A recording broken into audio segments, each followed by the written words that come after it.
पाकिस्तान में 42 दिन गुजारने के बाद दोबारा मेरी स्वीडन के लिए वापसी हो रही। मैं, मेरा छोटा भाई और मेरा कज़न सामान गाड़ी में रख रहे हैं और यूँ मेरा दोबारा से स्वीडन के लिए सफ़र का आगाज़ हुआ। चलो भाई, इस सफ़र के लिए हमने मोटरवे को चूज़ किया। कोई और रास्ता है? हम बहीरा के स्टॉप पे रुके ताकि कुछ खा लें।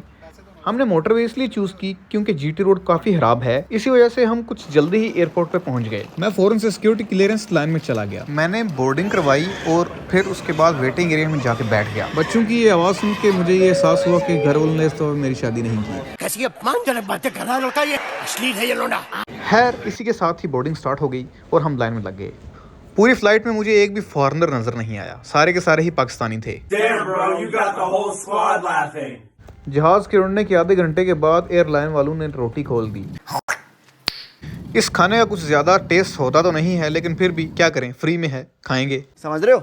और जहाज के इस कैमरे ने तो पूरी की पूरी फ्लाइट का मजा दुबाला कर दिया। बात तो सही है। उसके बाद हम कतर पहुंच चुके थे। कतर में जहाज लैंड किया। देखा आपने लापरवाही का नतीजा है।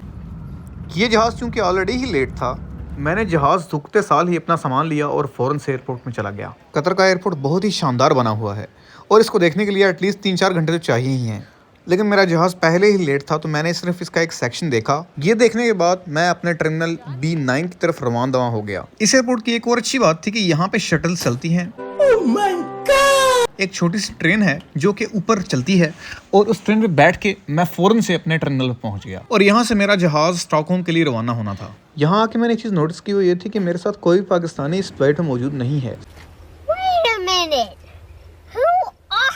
सारे के सारे गोरे हैं। मैं अकेला ही पाकिस्तानी हूँगा जो इस जहाज़ में सफ़र करेगा। झूठ बोल रहा है। जहाज़ के थोड़ी देर उड़ने के बाद ही पायलट ने ऐलान किया कि यहाँ फ्लाइट के अंदर कोई डॉक्टर मौजूद है नहीं, क्योंकि एक पेशेंट को दिल का मसला बन चुका है।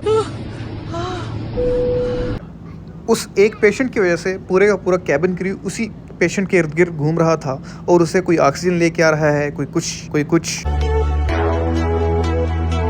समझ रहे हो आप, समझ रहे हो। सभी इस सिचुएशन में परेशान थे। कोई 2 घंटे इस सिचुएशन से गुजरने के बाद जहाज स्टॉकहोम में पहुंच चुका था। जहाज उतरने से पहले ही रेस्क्यू टीम आ चुकी थी और उसने आते साल ही सबसे पहले पेशेंट से उसका हाल अहवाल पूछा, फिर उसको लेके चले गए। उसके बाद मैंने बाहर निकल के जहाज के साथ एक छोटी सी स्नैप ली और यूसुफ भाई के साथ घर को रवाना हो गया। इस सफर से मैंने 2 चीजें सीखी। अच्छा, हमको सिखा रिया है। एक ये कि पाकिस्तानियों का रुझान स्वीडन की तरफ कितना कम है।